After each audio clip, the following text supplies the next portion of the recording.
हम लोग जो है वो योग की डेफिनेशंस, एक तो दुनिया आज के दौर में योग को क्या समझती है वो हमें और आपको सबको मालूम है, बहुत अच्छे से मालूम है, राइट। जो उसकी बड़ी हस्तियां हैं, बल्कि महान हस्तियां हैं, महान भी नहीं कहिए आप तो, उनके लिए तो शब्द ही नहीं है नहीं, right. Yogeshwar Shri Krishna ji for example, है ना, महर्षि पतंजलि जी, वो क्या कहते हैं योग के बारे में, क्योंकि वो दो पर्सनालिटीज़ ऐसी हैं जिनके ऊपर योग के 33 स्क्रिप्चर्स जो हैं वो टिके हुए हैं, इन दो के ऊपर, राइट। एक योग सूत्र पर टिका हुआ है जिसको महर्षि पतंजलि ने लिखा है, एक जो है वो भगवद गीता है जिसमें जो है वो 700 श्लोकास हैं, 700 में से 3 या 5, अगर मेरी याददाश्त थोड़े से कन्फ्यूजन में है तो 3 या 5 संजय के हैं, एक धृतराष्ट्र का है, और शायद 42 नहीं, शायद 51, 60 मान लिए, 60 अर्जुन जी के हैं सेंटेंसेस, तो 60 + 5 कितने हुए? 65 + 1 66, और बाकी के जितने भी हैं 700 माइनस, वो सब योगेश्वर श्री कृष्ण जी के हैं। यानी कि मूलतः जो भगवत गीता है वो योगेश्वर श्री कृष्ण जी के सेंटेंसेस उसके अंदर मौजूद हैं। बहुत कम है ना, 10%, आप 70 मान लो दूसरों के हैं। क्या हैं? किसके? संजय के 41 हैं, धृतराष्ट्र के तो 1 हैं, संजय के 41 हैं नहीं, हाँ 84 अर्जुन जी के हैं, लेकिन संजय के 41 नहीं होंगे। संजय बोले ही नहीं है कहीं, शुरू में एक बार बोले हैं, एक बार शायद 15वें अध्याय में बोले हैं, एक बार शायद वो 18वें अध्याय में बोले हैं, 18वें अध्याय में शायद 7-8 बार बोले हैं, बस।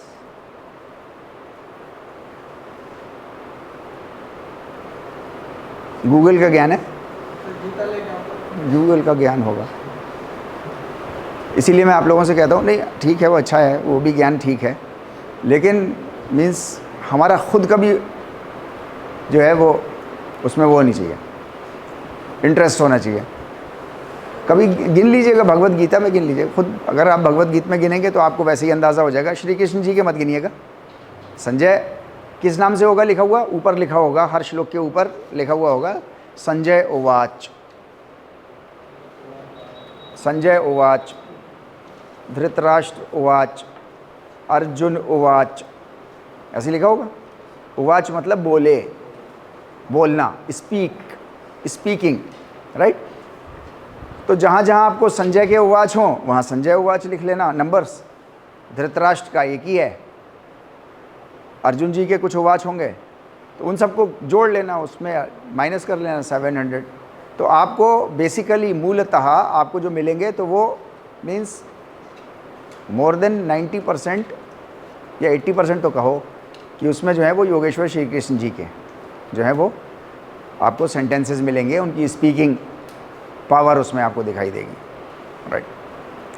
तो ये दो महान हस्तियां हैं योग की जिन्होंने योग को डिफ़ाइन किया है, और वो बिल्कुल सही ढंग से डिफ़ाइन किया है, जैसा कि योग है उस ढंग से उन्होंने डिफ़ाइन किया उसको, राइट।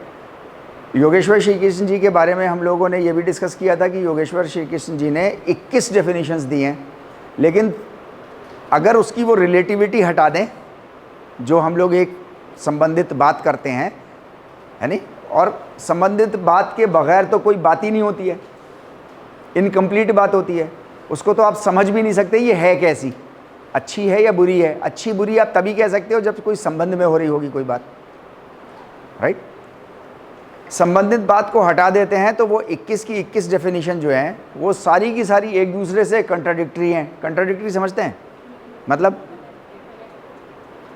कंट्राडिक्टरी मतलब विरोधाभास, आपस में एक दूसरे का ऐसा आभास लगता है, आभास मतलब ऐसा आइडिया आता है, ऐसी सोच डेवलप होती है कि वो एक दूसरे के विरोध में है। अच्छा, इसी वजह से जो है वो डिफरेंट, जो भगवत गीत को मीन्स ये कहते भी हैं कि ये मेरी किताब है या मेरा शास्त्र है, तो उसमें डिफरेंट ग्रुप्स इसीलिए हैं, डिफरेंट ग्रुप्स इसी वजह से हैं।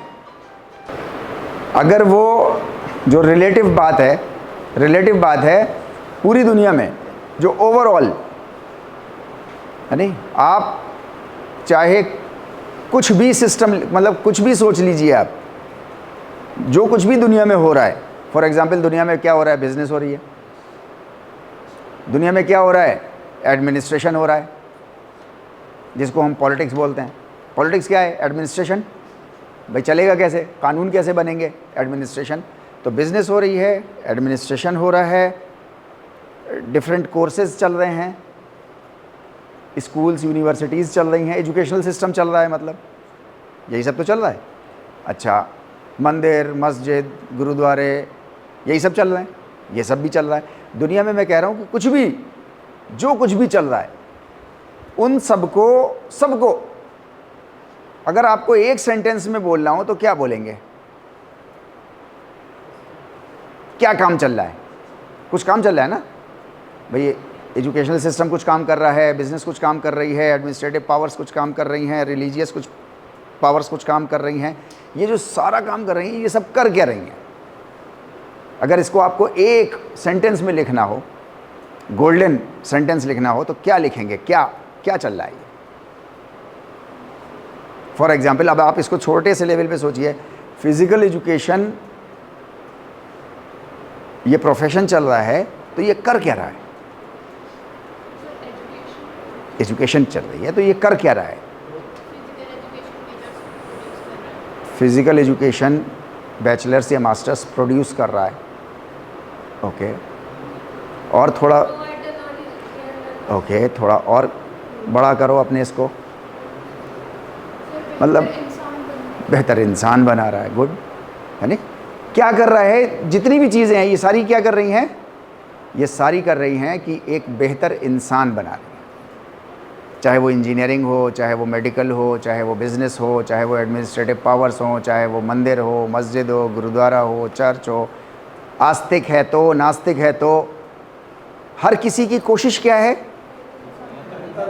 बेहतर इंसान डेवलप हो जाए।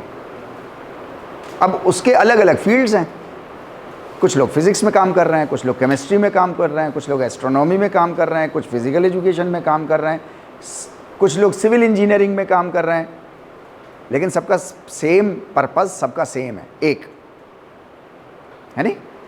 मस्जिद में जा रहे हैं, मंदिर में जा रहे हैं, कहीं पे भी हो रहा है, कुछ भी हो रहा है, तो ये सारे जितनी भी चीज़ें हो रही हैं, ये सब एक बेहतर इंसान बनाने की कोशिश हो रही है with different dimensions, different dimensions के साथ एक बेहतर इंसान बनाने की। पूरी सारा दुनिया में, पूरी कायनात में जो कुछ भी हो रहा है, वो सारी की सारी चीज़ें एक ही चीज़ के ऊपर कोशिश कर रही हैं कि इंसान जैसा भी है इससे और बेहतर कैसे हो जाए। सूरज भी रोज़ निकल रहा है, इसीलिए निकल रहा है कि आपकी लाइफ आगे बढ़ सके, राइट? पेड़ पौधे काम कर रहे हैं, दिन रात आ रहे हैं, मौसम चेंज हो रहे हैं, फल सब्जियां चेंज हो रही हैं, साल में रोटेशन बंधा हुआ है हर चीज़ का। सब क्या सर्विस दे रही हैं? सब यही सर्विस दे रही हैं कि इंसान जैसा भी आज है, ये इससे अच्छा कल हो जाए। मतलब मेरे कहने का मतलब ये है कि अगर आपको एक गोल्डन सेंटेंस लिखना हो, एक गोल्डन सेंटेंस, सिर्फ एक सेंटेंस, तो आपको ये लिखना होगा, लिखना पड़ेगा, क्योंकि इसके अलावा और कोई चारा नहीं है, इसके अलावा कोई और सच्चाई नहीं है कि इंसान बेहतर से और बेहतर हो जाए।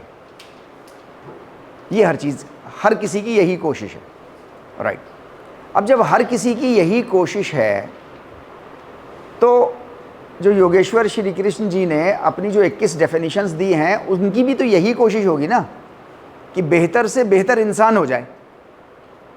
अच्छा, वो जो रिलेटिव बात है बेहतर से बेहतर इंसान हो जाए, वो हमने तो निकाल दिया बाहर, अपनी नज़रों से ओझल हो गया।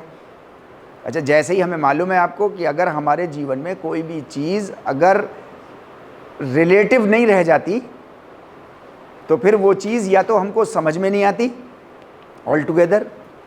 जैसे ये हाथ बड़ा है या छोटा है, आपको कुछ नहीं समझ में आएगा जब तक कि इसके रिलेशन में कोई हाथ ना लगाया जाए।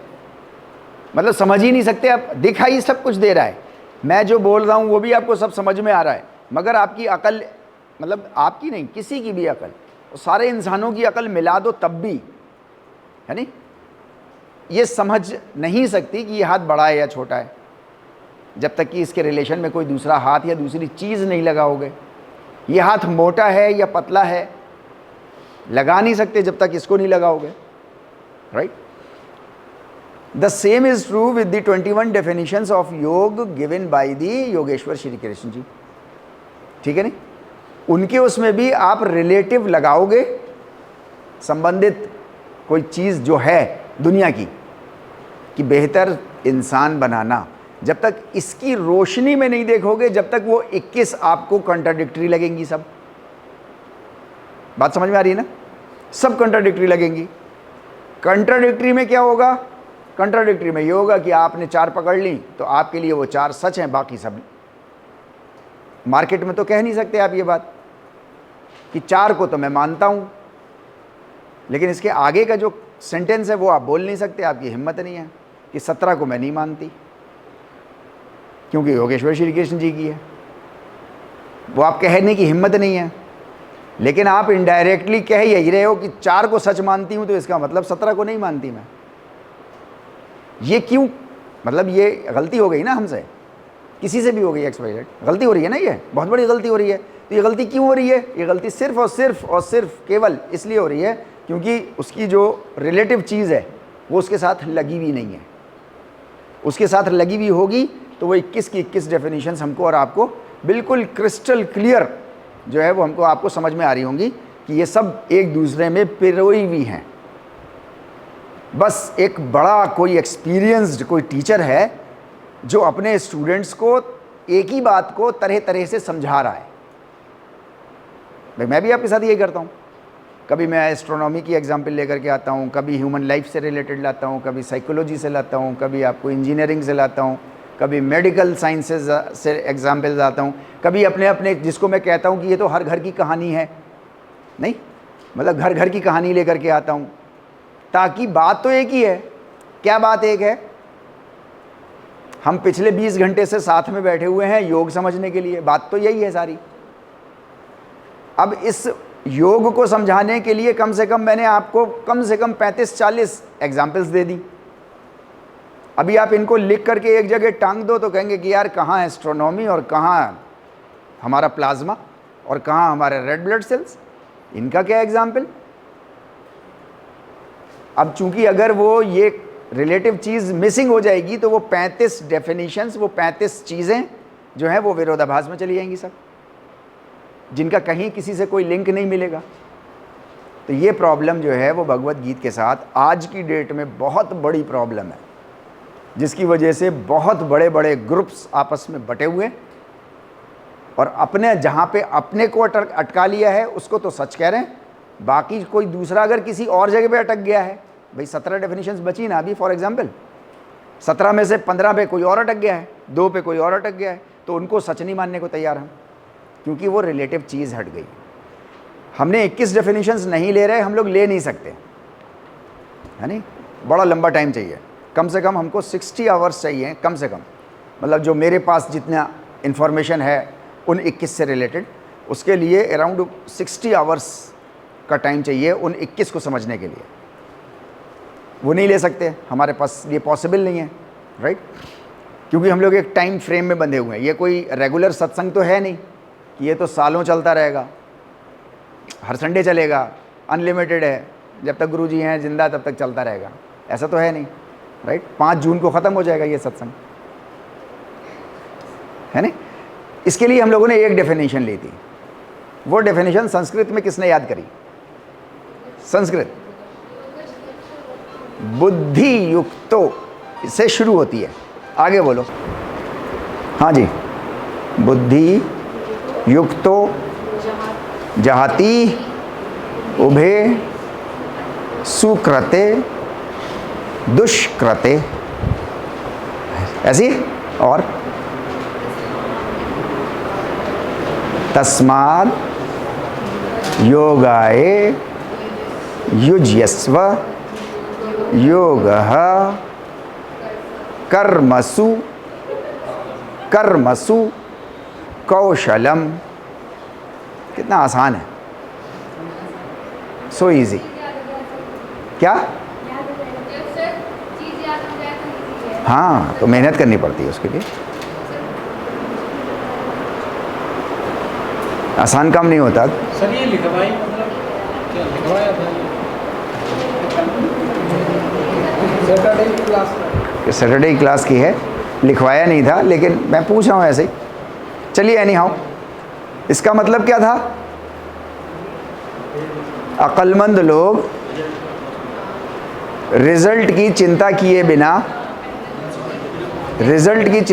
बिना पूरे जोश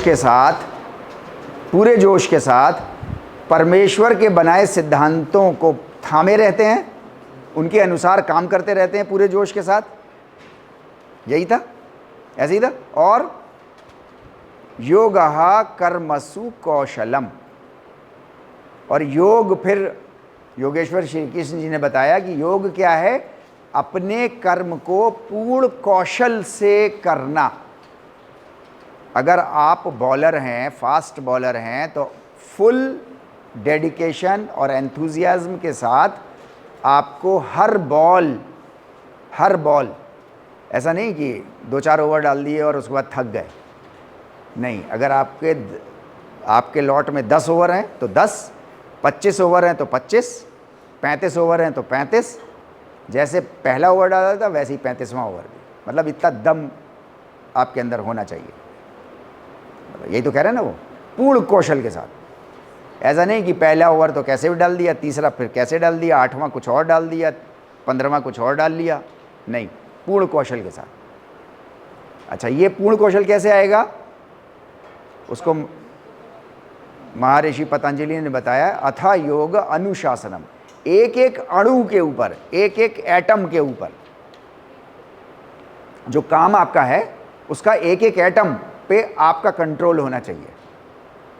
अच्छा, एटम क्या मतलब? एक एक प्रिंसिपल्स पे, उसके एक एक सिद्धांत पर आपका कंट्रोल होना चाहिए, उसके अनुसार काम होना चाहिए। अगर उसके अनुसार काम होगा तो एज ए होल, अगर मेरा एक सेल सही होगा, मैं मतलब मॉलिक्यूलर लेवल पर अगर मैं हेल्दी होऊंगा, तो ऐसा हो नहीं सकता कि मैं बाहर से, ये तो हो सकता है कि बाहर से कोई चीज़ आके मुझे मार जाए और मेरे चोट लग जाए, लेकिन मैं बीमार नहीं होऊंगा अंदर से। और अगर सेलुलर लेवल पर मैं बीमार हो गया, एटॉमिक लेवल पर अगर मैं बीमार हो गया, तो ऐसा हो नहीं सकता कि मैं बाहर से सेहतमंद दिख जाऊँ आपको या हो जाऊँ, right? The same is true with each and every काम। कोई भी काम आप कर रहे हो, अगर आप उसका एटॉमिक लेवल कंट्रोल कर लेते हो, अगर उसका एटॉमिक लेवल पे आप कंट्रोल कर लेते हो और उसको अपनी पकड़ में रख लेते हो, अपने पकड़ में मतलब अपने कंट्रोल में रख लेते हो, तो फिर आपका वो काम, जिसको बोलते हैं ना हिंदी में, निपुणता के साथ हो जाता है। एज ए होल वो काम पूरी दक्षता के साथ, पूरी एक्सपर्टीज़ के साथ वो काम हो जाएगा, राइट? तो हम लोगों ने जो है वो योगेश्वर श्री कृष्ण जी की डेफिनेशन एक हम लोगों ने ली थी। उसका सबसे बड़ा इम्पैक्ट क्या था? क्यों ली थी हमने वो डेफिनेशन?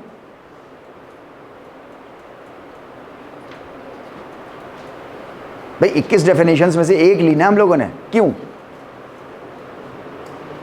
जाहिर सी बात है, हम लोग वही काम लेते हैं ना, वही चीज़ें लेते हैं जो हमारे काम की होती हैं, राइट और रॉन्ग? राइट। तो यानी कि हमारे काम की होगी वो, तो हमारे क्या काम की है वो, और क्या वो सिर्फ हमारे काम की है या पूरे दुनिया के काम की है? आज की डेट में पूरे दुनिया के काम, क्या चीज़ थी वो चीज़ क्या थी कि जिससे हमारा वो काम करेगी वो डेफिनेशन? दुनिया का सबसे बड़ा स्ट्रेस फैक्टर नहीं था? बात करी थी ना हम लोगों ने। दुनिया का सबसे बड़ा स्ट्रेस फैक्टर, सारे स्ट्रेस फैक्टर्स में सबसे बड़ा स्ट्रेस फैक्टर रिजल्ट्स को कंट्रोल करने की आदत। मैंने ये खाना खाया है, कहीं ऐसा ना हो मेरे पेट में दर्द हो जाए।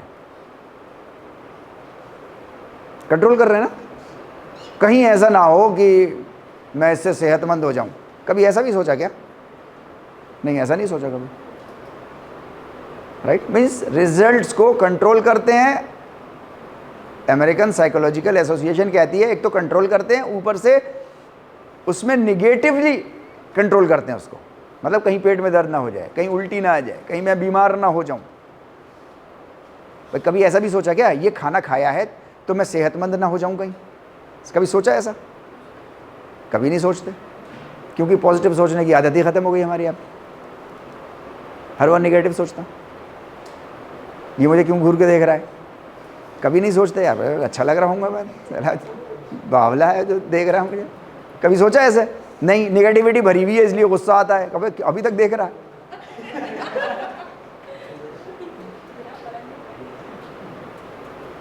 बहरहाल, तो मैं आप लोगों से ये कह रहा हूँ कि दुनिया का सबसे बड़ा स्ट्रेस फैक्टर हमारे स्ट्रेस को मीन्स हमारा सबसे बड़ा स्ट्रेस फैक्टर हमारा जो है रिजल्ट्स को कंट्रोल करना। उसके बारे में जो है वो योगेश्वर श्री कृष्ण जी आपसे बता रहे हैं कि रिजल्ट को कंट्रोल मत करो, इत्मीनान से रहो, काम पूरी मेहनत के साथ करो।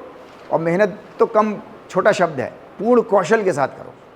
योगः कर्मसु कौशलम, पूरे कौशल के साथ अपने काम को करो। नतीजे पे ध्यान मत दो। उससे क्या होगा कि तुम दुनिया के सबसे बड़े स्ट्रेस से बच जाओगे। दुनिया के सबसे बड़े स्ट्रेस से बच जाओगे। डाइजेस्टिव सिस्टम की 95% से ज़्यादा प्रॉब्लम्स, जो डाइजेस्टिव सिस्टम के जो एक्सपर्ट्स हैं वो कहते हैं कि डाइजेस्टिव सिस्टम की 95% से ज़्यादा डिजीज़ेज़ जो हैं वो स्ट्रेस की वजह से होती हैं। और उनमें सबसे बड़ी होती है अल्सर, जो कि आगे चल के फिर कैंसर में तब्दील हो जाता है। आंतों का, लीवर का, किडनी का, डाइजेस्टिव सिस्टम के कोई भी ऑर्गन। राइट। और खट्टी डकारे आना, एसिडिटी होना, पेट में जलन महसूस होना, ये तो कॉमन सी बातें हैं, हमारे आपके लिए कॉमन है। क्यों? क्योंकि हम स्ट्रेस में रह रहे हैं। आप स्ट्रेस में रहते हो जब भी, ये नॉर्मल फिजियोलॉजी आपसे डिस्कस कर रहा हूँ, आप जब भी स्ट्रेस में होते हैं तो आपके डाइजेस्टिव सिस्टम जो है वो हाइड्रोक्लोरिक एसिड को बाहर निकालता है, HCl। HCl ऐसा एसिड है जो अगर एक बूंद लग जाती है तो खाल जला देती है, गोश्त जला देगी, गड्ढा कर देगी आपकी स्किन में। राइट, पता है हमको। कपड़ों पे अक्सर, जबकि मोस्ट डाइल्यूटेड, हमको 10th क्लास में मोस्ट डाइल्यूटेड जितना मिनिमम हो सकता था वो दिया गया था हमको, तब उसने हमारे और आपके अगर छींट पड़ गई तो कपड़ा जला दिया था, है ना। हाइड्रोक्लोरिक एसिड वो कंसंट्रेटेड फॉर्म में, मोस्ट नेचुरल और कंसंट्रेटेड फॉर्म में हमारे पेट में है, और लिए डोलते रहते हैं हम लोग ज़िंदगी भर, कोई परेशानी नहीं होती। लेकिन जब भी हम स्ट्रेस में आ जाते हैं तो वो बाहर निकल आता है, वो पेट में चला जाता है। अगर पेट में खाना है तो वो खाने से मिश्रित हो जाता है, मिल जाता है। लेकिन अगर वो नहीं है तो हमारा पेट जो है, जो एनाटॉमिकल स्ट्रक्चर है, वो 3 लेयर्स में है। ऐसी ये लेयर है जहाँ से खाना टकराता है, खाना जाता है तो खाना यहाँ ऐसे रहता है। इसके बाद फिर एक और लेयर है प्रोडक्टिव, फिर एक और लेयर है प्रोडक्टिव। राइट। चूँकि खाना है नहीं और वो HCl है और कंसंट्रेटेड है और वो लगातार रगड़ मार रहा है पेट की इस लेयर पे, तो क्या करता है वो यहाँ छेद कर देता है, छील देता है। एसिड है ना वो, उसका काम है कि वो खाना होगा तभी न्यूट्रलाइज होगा, वरना वो न्यूट्रलाइज नहीं होगा, वो फिर खाल जलाएगा। राइट। ये खाल जलाता है, ये खाल जलाता है। जैसे ही ये खाल जलना शुरू होती है वैसे ही जलन शुरू हो जाती है, क्योंकि उसमें कोई भी चीज़ लगेगी। जैसे ऊपर से कोई चीज़ जब खाल जल जाती है तो कोई भी चीज़, हवा भी लगती है तो दर्द होता है ना, ऐसे ही अंदर भी दर्द होता है। जैसे ही वो दर्द हुआ आपके तो वो जलन हुई, फिर वो बढ़ जाता है तो खट्टी डकारें शुरू हो जाती हैं, फिर वो एसिड ऐसा करती है तो यहाँ तक आ जाता है, कहते हैं ना, फिर बड़ी मिर्चें सी लगती है अंदर गले में, वो सब एसिड है, फिर वो यहाँ तक जला देता है, राइट। अच्छा, ये सारा जितना कुछ भी प्रोसेस हो रहा है फिजियोलॉजिकली, ये जितना कुछ भी हो रहा है, ये सब स्ट्रेस से हो रहा है, सब टोटल स्ट्रेस। कोई दवा नहीं, कुछ नहीं, स्ट्रेस ख़त्म कर लो। स्ट्रेस ख़त्म करने के लिए सबसे बड़ी टेक्निक जो योगेश्वर श्री कृष्ण जी ने बताई है, ये तो तब होगा ना जब खालवल जल जाएगी, दवाएं तो तब चाहिए होंगी ना। योगेश्वर श्री कृष्ण जी तो आपसे ये कह रहे हैं कि स्ट्रेस में आना ही मत, तो हाइड्रोक्लोरिक एसिड निकलेगा ही नहीं। जब खाना खाओगे तभी निकलेगा, बस तब निकलेगा तो हेल्दी निकलेगा, अभी निकलेगा तो अनहेल्दी निकलेगा, राइट और रॉन्ग, राइट। तो योगेश्वर श्री कृष्ण जी आपकी सेहत के लिए आपसे कह रहे हैं कि अपने काम पर ध्यान दो, उससे जो रिजल्ट उत्पन्न होना है वो आपके कंट्रोल का है ही नहीं। उसके लिए हम लोगों ने एक एग्जाम्पल ली थी, कौन सी?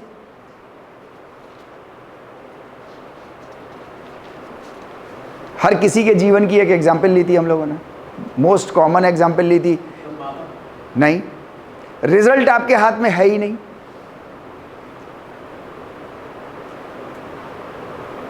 किसी चीज़ का रिजल्ट आपके हाथ में नहीं है, उसकी एक एग्जाम्पल ली थी। वो मेरे साथ भी रोज़ घटित होता है, आपके साथ भी होता है, और हर दुनिया के हर इंसान के साथ घटित होता है। एक एग्जाम्पल ली थी बस। मीन्स कोई भी रिजल्ट, चाहे आप कुछ भी खाते हो, है नहीं, उसका रिजल्ट, एक्शन तो आपको पता चल गया कि आपने पानी पी लिया। इस पानी से कितना ब्लड में जाएगा, कितना इससे जो है वो इंट्रासेल्युलर फ्लूइड बनेगा, इसी पानी से जो है वो शिशु भी बननी है, कितने का बनेगा, ये सब रिजल्ट में आता है उसके, जो आपने पानी पिया है।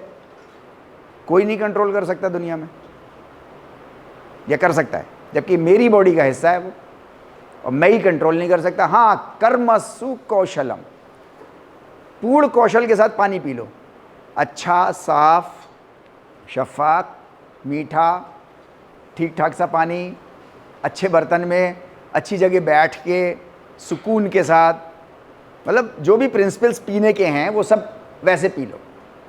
यहाँ तक तो काम आपका कर्मसु कौशलम, पूर्ण कौशल के साथ कर लो। एक बार इसको बोला था ना हमने, गुट को इन, फिर कुछ नहीं, फिर आपके कंट्रोल से बाहर। अब वो रिजल्ट देने के लिए गया, अब आप कुछ नहीं कर सकते। कितना उल्टी हो जाएगी, हो सकता है भी उसके अंदर कुछ ऐसे पदार्थ आ गए हो जो उलट दे आपका सिस्टम, तो आप कह नहीं सकते, राइट। तो वो सारी चीज़ें हम लोगों ने डिस्कस की थी, राइट। अभी हम लोग महर्षि पतंजलि की एक डेफिनेशन, योगेश्वर श्री कृष्ण की एक डेफिनेशन, इन दोनों का हम सम्मेशन, ये सम्मेशन का साइन है, मैथमेटिक्स में इस्तेमाल होता है नहीं, राइट। तो चित्त को वृत्तियों से रोकना है, मतलब कोई भी काम हमें सर्कुलर मोड में नहीं करना। वो काम अच्छा भी हो सकता है, वो काम बुरा भी हो सकता है, अच्छा हो चाहे बुरा हो, अगर वो वृत्ति में फंस गया, अगर वो वृत्ति में फंस गया तो आपके काम का नहीं है। अगर आज की क्लास से हमने एक भी बात नहीं सीखी और 1 बजे जैसे बैठे थे वैसे ही 2 बजे उठ के चले गए, तो 1 घंटा बेकार हो गया ना आपका, या नहीं हुआ बेकार? अच्छा, 1 घंटा बेकार हो गया आपका, और 1 घंटा इनका, और 1 घंटा इनका, 3 घंटे, ऐसे 50 बच्चे बैठे हों तो 50 घंटे बेकार हो गए। किसके? नेशन के, आपके नहीं, नेशन के। ज़रा अलग हट के सोचो ना। जब एक टीचर बिना बताए नहीं आता, बिना बताए जब क्लास में नहीं आता और उसके 30 बच्चे हैं तो 30 घंटे ख़राब हो गए ना भाई। वो बच्चे कुछ और काम करते, अपना पढ़ाई लिखाई में लगता मन, कुछ करते, प्लान बना लेते, अगर पहले से बता देते तो। इसी वजह से मैं आपको पहले से बता देता हूँ कि आपकी क्लास कब होगी, और बहुत कम बार ऐसा होता है बताना पड़ता है मुझको कहीं मजबूरी में कि क्लास नहीं होगी, ताकि आप अपना प्लान कर लें। और हम वो 30-40, अभी तो हम लोग 70-80 घंटे एक साथ, क्योंकि मास्टर्स और बीपीएड एक साथ बैठता है ना, राइट। तो ये इसको कहते हैं सम्मेशन। तो चित्त के अंदर वृत्तियां, जैसा शुरू किया था वैसे ही ख़त्म कर दिया, जैसा शुरू किया था वैसे ही। ये अच्छा काम भी बुरा काम भी, कोई भी काम हो सकता है। मतलब ये पूजा पाठ भी हो सकती है, रोज़ा भी हो सकता है, नमाज भी हो सकती है, हज भी हो सकती है, धन दान भी हो सकता है, श्रम दान भी हो सकता है। मतलब अच्छे से अच्छा काम भी, और चोरी डकैती भी हो सकती है। चोरी करनी है तो फिर हर चोरी अच्छी क्वालिटी से करो ना।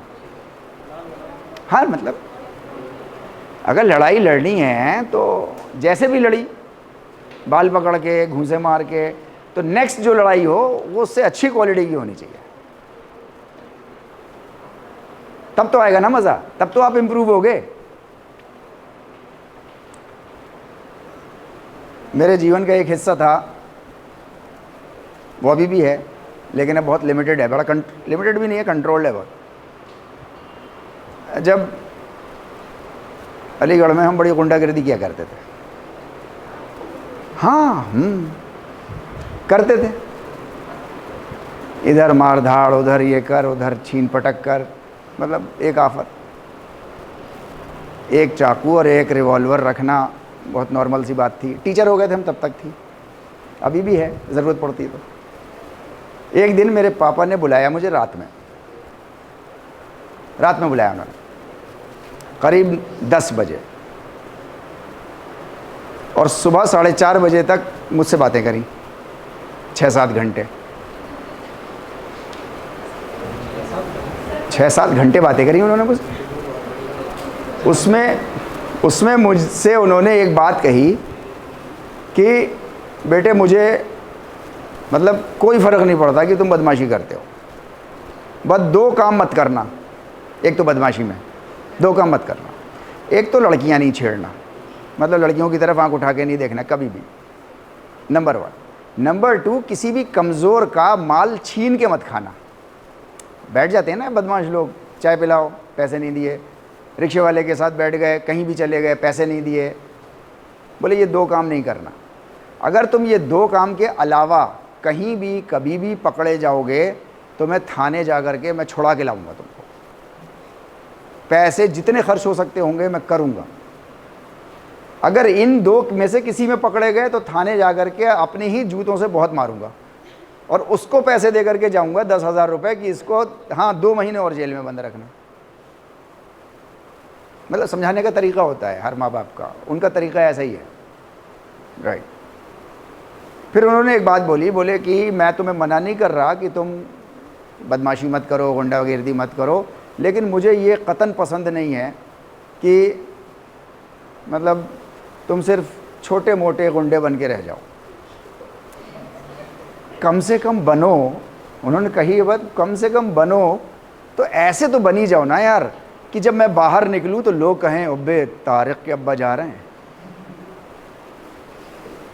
तो बनना है तो ऐसे बनो, वरना क्या फ़ायदा छोटे मोटे से बनने। हम भी चिन्नी चोर की तरह मुंह छुपा के घूम रहे हैं कि मेरे बेटे ने ये हरकत कर दी।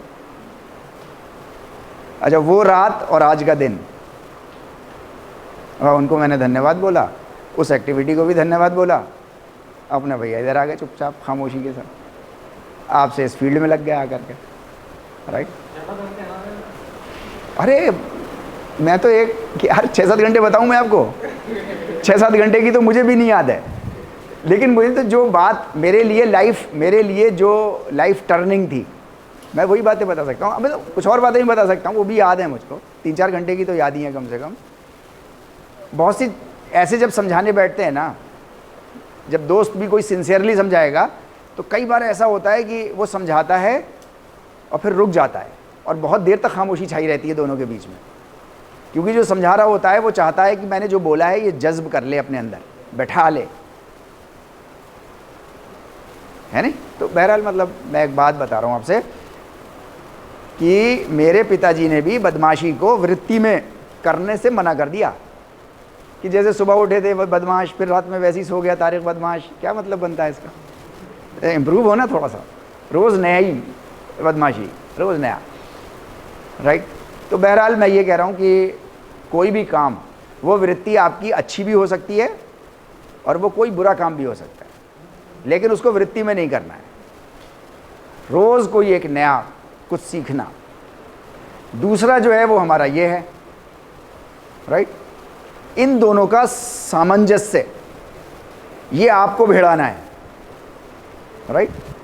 नतीजों पे कंट्रोल, ये उर्दू में लिखा हुआ है, यहाँ पे लिखा है ये नताइज, नतीजा, नतीजा कहते हैं ना रिजल्ट, नतीजा, नतीजा उर्दू का वर्ड है, इसका प्लूरल होता है नताइज, नताइज, ओके। तो नताइज पर कंट्रोल, ठीक है। दूसरा जो है वो रिजल्ट की फिक्र छोड़ दो और अपने काम को पूर्ण कौशल के साथ उसको अंजाम दो। इन दोनों का सामंजस्य वो आपको खुद बनाना है। ये एग्ज़ाम का क्वेश्चन हो सकता है आपका, चाहो तो लिख लो, मैं सवाल बोल रहा हूँ। What is the, नहीं बल्कि ऐसे लिखो, narrate, narrate the summation of, narrate, narrate NARRATE, narrate the summation of definitions given by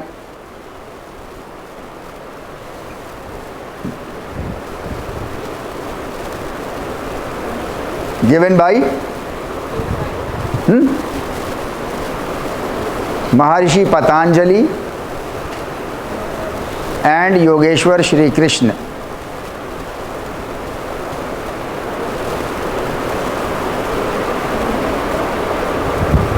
and Yogeshwar Shri Krishna.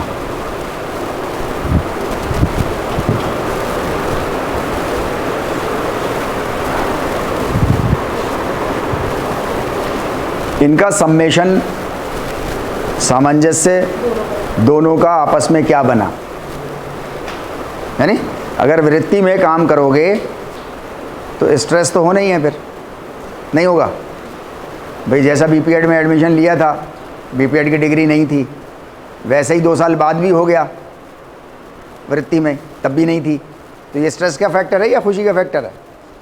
Stress का फैक्टर है। तो वो सामंजस्य बनाना विद एग्जाम्पल्स, आप बताएंगे कैसे आप उसको करेंगे।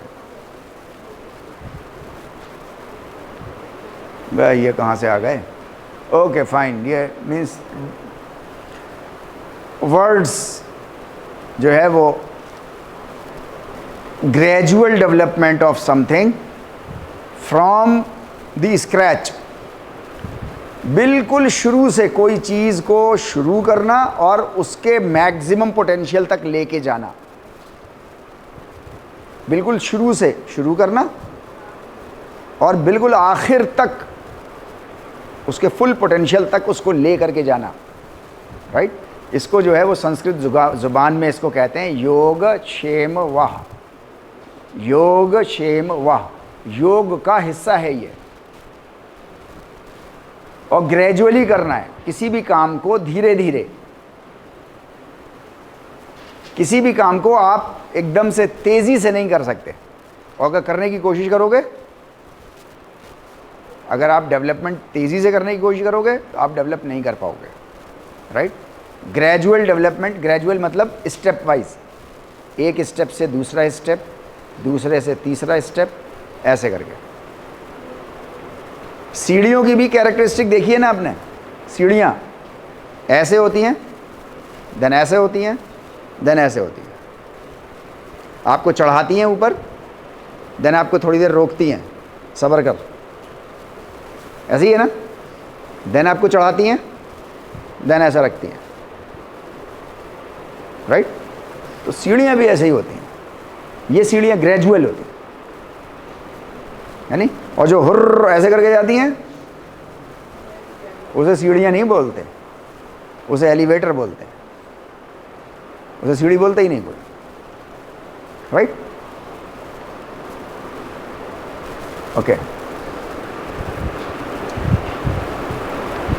इसे बोलते हैं विष्णुत्व। विष्णुत्व, विष्णु बोलते हैं जो आपको सस्टेन करे, जो आपको प्रोवाइड करे, आपके सस्टेनेंस की चीज़ें, आपके जीवन यापन की चीज़ें, जो कोई भी करे। पालनहार, पालनकर्ता, पालने वाला, सस्टेन करने वाला, अरेबिक ज़ुबान में उसको रब बोलते हैं, राइट।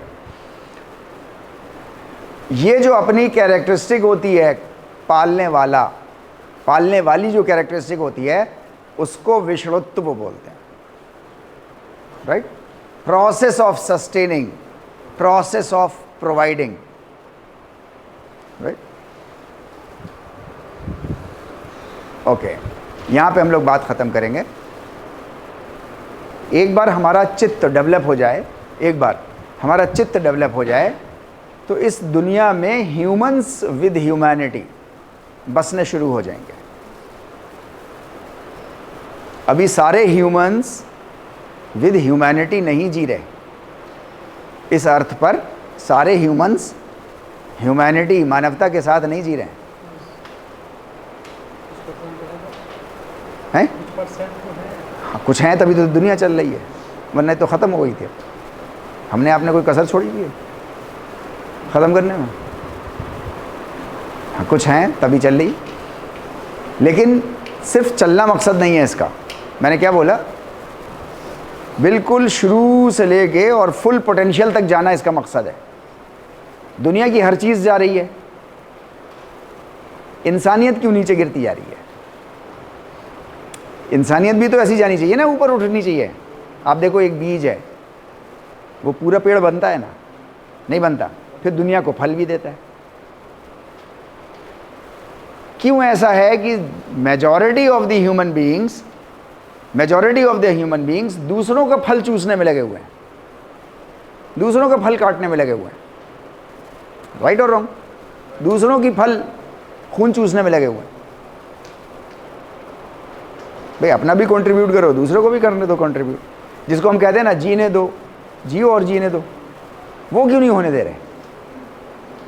लेकिन मेजॉरिटी ऐसी है। मैं ये कह रहा हूँ कि ह्यूमैनिटी अपनी शुरुआती दौर से शुरू तो हो गई हज़ारों साल पहले, लेकिन अपने फुल पोटेंशियल पे पहुंच नहीं पा रही। क्यों नहीं पहुंच पा रही है? उसका सिर्फ एक ही कारण है।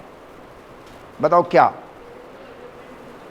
हाँ, यस, चित्त के बारे में ही नहीं पता है, तो डेवलपमेंट तो अभी बाद की सेकंड स्टेज है। चित्त मिसिंग है हमारी आपकी लाइफ से, है नहीं? इसकी एक घर घर की कहानी बता रहा हूँ मैं। एक छोटा बच्चा जब स्कूल से लौट करके आता है तो उसकी माँ उससे पूछती है, और ये हर घर में पूछा जाता है। उसकी माँ पूछती है, और क्या पढ़ा बेटा? पूछती है, आज टीचर ने तुमसे क्या कहा? मेरी ये कॉमन सेंटेंसेस हैं हमारे आपके सबके घरों के, irrespective of religion, caste, creed, colour, state, height, BMI, है ना? फिर पूछती है कि टिफिन में जो ले गए थे खा लिया ना सब? ये पूछती है। और क्या पूछती है? रोए तो नहीं थे? तो थोड़ा और पूछ लेगी कुछ। और क्या पूछती है? किसी ने मारा तो नहीं? हाँ, लड़ाई तो नहीं हो गई? ठीक है, हाँ, ये हर घर की कहानी है। और क्या पूछती है? हैं? कोई नया दोस्त बना क्या? ठीक है ना? Okay fine. अभी आप ये सारे सेंटेंसेस देखो, यही सेंटेंस है बस, इनके अलावा सेंटेंस नहीं है। और ये दुनिया की सारी कंट्रीज़ में ऐसे ही है, और सारी लैंग्वेजेस में हर माँ ऐसे ही कर रही है, राइट। ये सारे सेंटेंस कौन से हैं? ये प्रिंसिपल ऑफ गिविंग के हैं या प्रिंसिपल ऑफ टेकिंग के हैं? प्रिंसिपल ऑफ टेकिंग के हैं। तुझे क्या मिला? टीचर ने क्या सिखाया? तेरी पिटाई तो नहीं हो गई? पिटाई तो नहीं खा ली? नाश्ता खा लिया था नहीं? पानी पी लिया था कि नहीं? Principal of taking, taking, taking, taking. कभी किसी माँ ने ये पूछा कि बेटा आज कितनों की मदद तुमने करी? कितना अनकॉमन सेंटेंस है, कितना अनकॉमन सेंटेंस है। आप बच्चे को सिखा क्या रहे हो घर पे? कि दुनिया से ले लो, सब ले लो ले लो ले लो ले लो, सिर्फ लेना, देना कुछ नहीं। आप बताओ, आपके घरों में छोटे भाई बहन होते हैं, सबके यहाँ हैं, कितनों से आपने सुना है बड़ों से कि आज अच्छा बताओ किस किस की मदद करी तुमने स्कूल में? अच्छा, किसी की रबर गिर गई थी तो तुमने उठाई या उसने खुद उठा ली पहले? क्या ऐसे सवाल सुने हैं आपने कभी? क्यों नहीं सुने? क्योंकि चित्त का कॉन्सेप्ट नहीं है। क्योंकि चित्त का कॉन्सेप्ट ही नहीं है, उस माँ के अंदर भी नहीं है। माँ ने भी अपने माँ बाप से यही सुना है जब वो छोटी बच्ची थी, वो माँ बाप ने भी ऐसी सुना है। मैं अपनी बात समझा पा रहा हूँ ना आपको? असल में फिजिकल, हर चीज़ फिजिकल रिलेशन में, principle of taking, principle of taking means degree मिल गई ना तुम्हें, आप यहाँ से जाओगे तो 2 साल बाद डिग्री मिल गई ना तुमको, मतलब टेकिंग। कोई माँ बाप, कोई भाई बहन, कोई गार्जियन, कोई टीचर आपसे ये नहीं पूछेगा, आज तक नहीं पूछा है कि तुमने कितनों को हेल्प करी उसको डिग्री दिलवाने में। भाई आपने की होगी ना मदद, तो कभी सजेशन दिया होगा, कभी आपका दोस्त डिप्रेशन में आ गई होगी या कुछ हो गया होगा, कुछ भी, तो आपने उसकी मदद की होगी ना वहाँ पे। लेकिन ये सवाल कभी नहीं पूछे जाते, हमारे डिक्शनरी में नहीं है ये। क्यों? चित्त होगा तो पूछेंगे, चित्त होगा तो पूछेंगे, नहीं होगा तो फिर फिजिकल बचा। आत्मा न्यूट्रल है, उससे कोई मतलब नहीं है, इसलिए उसके बारे में कोई सवाल भी नहीं करता। तो मैं आपसे ये कह रहा हूँ कि हमारे जो रोज़ के सवाल हैं घरों के, वो भी ऐसे ही हो गए, प्रिंसिपल ऑफ टेकिंग। दे दो, सब मेरे बच्चे को दे दो, दूसरे को मिले चाहे ना मिले, दूसरा भूखा रहे चाहे नहीं रहे। Right? Thank you very much. जाइए।